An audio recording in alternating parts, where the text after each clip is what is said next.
नमस्कार प्यारे साथियों, कैसे हैं आप सब। दोस्तों, हिंदी में ग्रामर पर बात कर रहे हैं, जिसमें आज हम शुरुआत करेंगे कारक। यहाँ से भी कई प्रश्न एग्जामों में आ चुके हैं, प्रश्नोत्तर पर भी बात करेंगे। दोस्तों, आप लोग लग जाइए पढ़ाई में। मैं बार बार यही कहता हूँ कि इंतज़ार करते रहोगे तो समय हाथ से निकल जाएगा। यदि आप तैयारी में लगे रहोगे, जब भी युद्ध होगा, युद्ध स्थल पे पहुंचोगे आप, वहाँ पे जब आप तैयारी में रहोगे तो आपकी सेना जीत जाएगी, आप जीत जाओगे। लेकिन जब आप तैयारी में ही नहीं रहोगे तो आपको तो हार का सामना करना ही पड़ेगा। तो ध्यान रखना, तैयारी अपनी बराबर रखिए, तैयारी में कोई कसर ना छोड़िए, कोई कसौटी ना छोड़िए। क्योंकि यदि आप घूम रहे हैं तो इलाहाबाद, प्रयागराज, कानपुर, लखनऊ, बनारस आदि जगहों पे बैठा कोई एक बच्चा, वो जितनी देर आप टहल रहे हैं उतनी देर वो पढ़ाई कर रहा है, तो ध्यान रखना वो आपसे उतनी देर आगे जा रहा है। उतने ज़्यादा क्वेश्चन, जितनी देर वो पढ़ाई करेगा उतने ज़्यादा क्वेश्चन उसके तैयार होंगे, उसका कॉन्सेप्ट तैयार होगा, उसका फैक्ट तैयार होगा। तो इसीलिए लापरवाही नहीं, पढ़ते रहिए। आइए हम शुरुआत करते हैं। आज कारक बात करेंगे, कारक पर।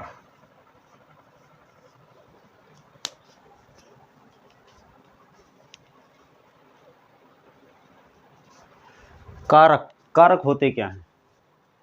तो ध्यान रखना, कारक होते हैं संज्ञा या सर्वनाम का, लिख लीजिए, संज्ञा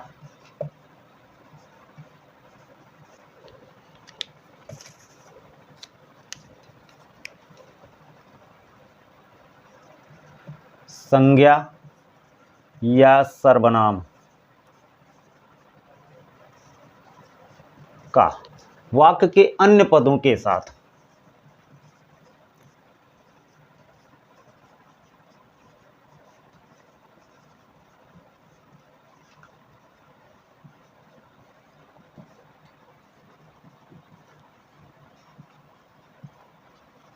वाक्य के अन्य पदों के साथ विशेषता क्रिया लिख लेना। अन्य पदों में विशेषता क्रिया,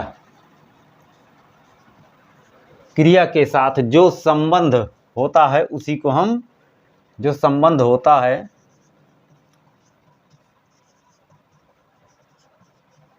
उसे ही कारक कहते हैं, उसे ही कारक कहते हैं। बता रहा है कि संज्ञा और सर्वनाम का, संज्ञा या सर्वनाम का, सर्वनाम क्या है? संज्ञा के बदले प्रयुक्त होने वाला जो शब्द होता है सर्वनाम कहलाता है वाक्य।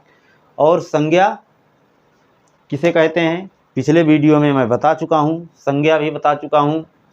बाकी और आप लोग पीछे जाइए, ये मेरा आज 20वां वीडियो होगा, तो इसमें बता रहा है संज्ञा अथवा सर्वनाम का वाक्य के अन्य पदों अर्थात विशेषता क्रिया के साथ जो संबंध होता है, जो संबंध बनता है, उसे ही हम कारक कहते हैं। बस इतना सा याद रखना, कारक किसे कहते हैं। ठीक है, जैसे उदाहरण देख लेते हैं। जैसे राम ने रावण को बाण से मारा। ठीक, एक वाक्य है, राम ने रावण को बाण से मारा। तो यहाँ पे राम जो है क्या हो जाएगा? राम ने, राम तो कर्ता हो गया, राम ने क्रिया संपन्न की। किसकी क्रिया? मारने की क्रिया किसने संपन्न की? तो राम ने। जिसने ये क्रिया संपन्न की, जिसके द्वारा कार्य किया गया, वो होगा कर्ता। ठीक है, और क्रिया क्या हो गई? मारने की, जो मारा, अर्थात मारने को ही यहाँ पे क्रिया कहेंगे। राम कर्ता हो गया, क्रिया हो गया। अब यहाँ पे कर्म क्या है? रावण को। ठीक है, रावण को क्या है? कर्म है। इतना ध्यान रखना, कर्म। अब बाण से बच रहा है, तो बाण क्या है? एक साधन है जिसके द्वारा राम ने रावण को मारा। तो ये क्या है? ये साधन है, बाण से। तो क्रिया जिससे संपन्न की गई या क्रिया का साधन होगा क्या? बाण। तो इस बात का को ध्यान रखना, राम कर्ता, रावण कर्म, मारना क्रिया, और ये बाण जो है साधन है। ठीक, अब हम बात करते हैं कारक चिन्हों की। तो कारक चिन्ह जो होते हैं,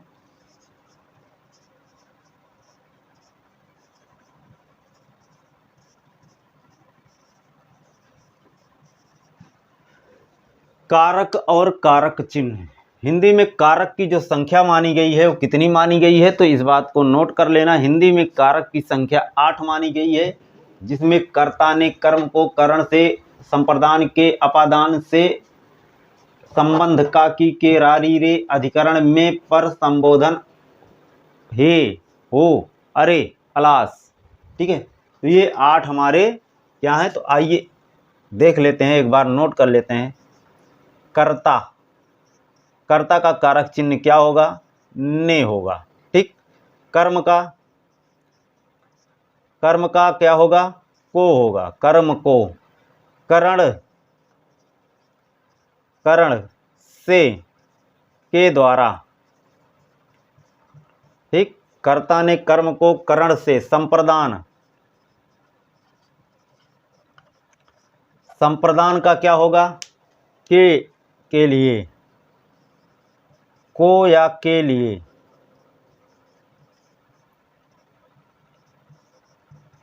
को या के लिए, संप्रदान। अपादान, अपादान का क्या हो जाएगा, यहां भी अपादान का से होता है। अब एक ये से, एक ये से, दोनों का अंतर आज हम बता देंगे, कोई दिक्कत नहीं होने वाली है। अपादान से ये होता है पृथक, जब अलगाव हो, पृथक्करण में, जब कोई वस्तु किसी चीज से या कोई व्यक्ति किसी चीज से अलग होता है तो वहां अपादान कारक का प्रयोग किया जाता है। तो इस बात का ध्यान रखना। बाकी करण कारक जो है उसमें भी से का प्रयोग होता है और अपादान कारक में भी से का प्रयोग होता है। ठीक है, इसके बाद बात करते हैं संबंध। संबंध का होता है का, की, के,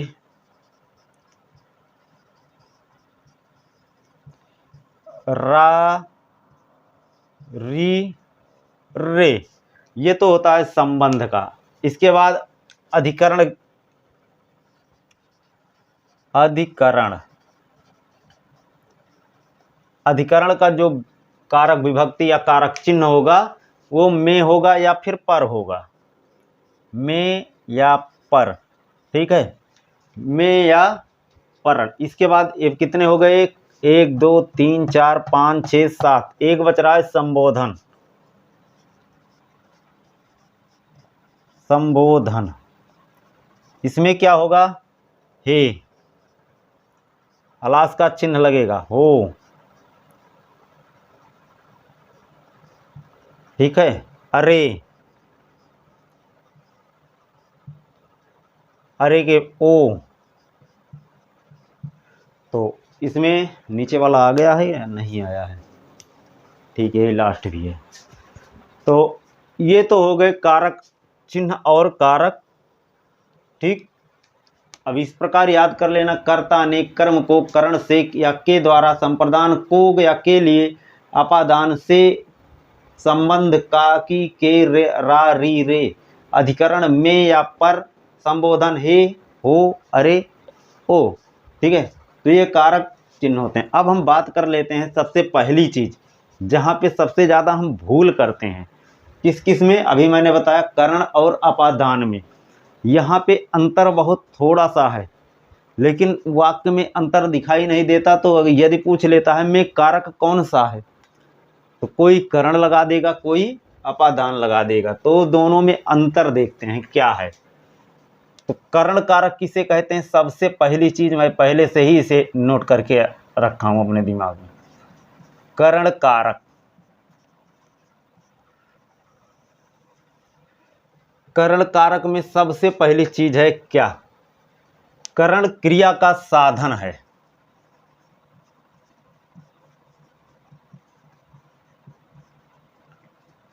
क्या है, क्रिया का, नोट करते चलना, साधन है। करण जो है ये क्रिया का साधन या उपकरण है। अर्थात क्या होगा इससे, कर्ता जिसके द्वारा अपने कार्यों को संपन्न करेगा, कर्ता जिसके द्वारा अपने कार्यों को संपन्न करेगा वहां पे क्या होगा, करण कारक होगा। ठीक है, जिस साधन का प्रयोग करता है उसे ही करण कारक कहते हैं। तो करण क्रिया का साधन है, इस बात का को नोट कर लेना, यह साधन होता है। ठीक है, जैसे उदाहरण देख लेते हैं, जैसे क्या, मैं कलम से लिखता हूं। यहां पे क्या है, मैं कलम से लिखता हूं, मैं तो स्वयं करता हो गया, मैं कलम से लिखता हूं। ठीक है, कलम क्या है, क्रिया क्या है, लिखने की जो क्रिया हो रही है, लिखावट की वो क्रिया है, तो लिखना क्रिया हो जाएगी। साधन यहाँ क्या होगा कि लिखने की क्रिया किससे संपन्न हो रही है, तो कलम से हो रही है, तो यहाँ पे क्या होगा, यहाँ पे करण कारक हो जाएगा कि क्रिया किसी की सहायता से संपन्न की जा रही है, किसी साधन से संपन्न की जा रही है। जिस साधन से संपन्न की जा रही है इसमें क्या होगा, करण कारक होगा। ठीक है, जहाँ पे क्रिया का साधन दिखाई दे रहा है वहाँ पे करण कारक होता है। ठीक है, और अपादान कारक में होता है, अपादान कारक में क्या होता है, यहाँ पृथक अर्थात अलगाव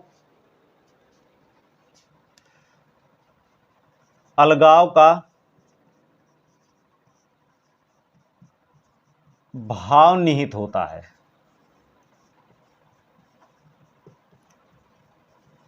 ठीक है, तो अपादान क्या होगा, अलगाव का भाव निहित होगा। जैसे उदाहरण देखते हैं, अभी समझ में आ जाएगा, करण वाला समझ में आ गया, आप लोगों को नहीं आया, फिर से एक बार, करण क्या है, क्रिया का साधन है। जैसे पहले उदाहरण में बताया था, राम ने रावण को बाण से मारा, तो राम कर्ता हो गया, रावण कर्म हो गया, मारना क्रिया हो गया, मारा क्या हो गया, क्रिया हो गया। अब कार्य किसी चीज से संपन्न किया जा रहा है, किससे, राम ने किस चीज से रावण को मारा, तो बाण से मारा, बाण क्या हो गया, क्रिया का साधन हो गया। क्रिया जब पूर्ण हो रही है तो किसी साधन के माध्यम से, तो बाण के माध्यम से, तो वहां पे क्या हो जाएगा, वहां पे हो जाएगा करण कारक। लेकिन अपादान में क्या है, अलगाव का भाव निहित होता है, इसमें अलगाव का। जैसे उदाहरण देखते हैं, जैसे पेड़ से पत्ते गिरते हैं, और एक उदाहरण ले लेते हैं, वह गांव से चला गया,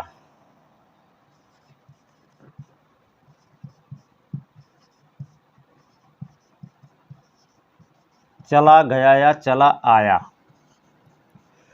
अब दोनों उदाहरण देखिए, पेड़ से पत्ते गिरते हैं, पेड़ से अलग कौन हो रहा है, तो पेड़ से जो है पत्ते अलग हो रहे हैं, तो पत्ते क्या कर रहे हैं, पेड़ को छोड़ करके जमीन पे गिर रहे हैं, पेड़ से अलग हो रहे हैं। ठीक है, तो यहाँ पत्ते क्या हो जाएंगे, इस वाक्य में क्या कौन सा कारक होगा, तो अपादान कारक होगा। और अपादान कारक किसमें होगा, ध्यान रखने की बात यह है कि होगा तो किसमें होगा, तो पेड़ में होगा। जो भी वस्तु स्थिर होगी उसी में अपादान कारक होगा, चलने वाली वस्तु में अपादान कारक नहीं होता। तो यहाँ पेड़ में क्या होगा, अपादान कारक होगा। ऐसे वह गांव से चला आया, वह गांव से चला आया, तो गांव छोड़ दिया, गांव से हट गया व्यक्ति, गांव को छोड़ करके गांव से अलग हो गया, तो अपादान कारक कहाँ पे होगा, व्यक्ति में होगा या फिर गांव में होगा, गांव में होगा, क्योंकि गांव अपनी जगह पे स्थिर है, वो नहीं जा रहा है, जबकि वो व्यक्ति जा रहा है। तो बस इतना ही ध्यान रखना है, बाकी दोनों में इतना ही अंतर है, अलगाव के लिए एक होता है, एक साधन के लिए होता है, बस। ठीक है, तो आज की वीडियो यहीं पे समाप्त करते हैं। ठीक है, 2 हो गए, 6 बचे हैं, कल हम 6 के 6 पर चर्चा कर लेंगे, कल के वीडियो में कुछ प्रश्नोत्तर को देख लेंगे। फिर मिलते हैं अगले वीडियो में, नमस्कार।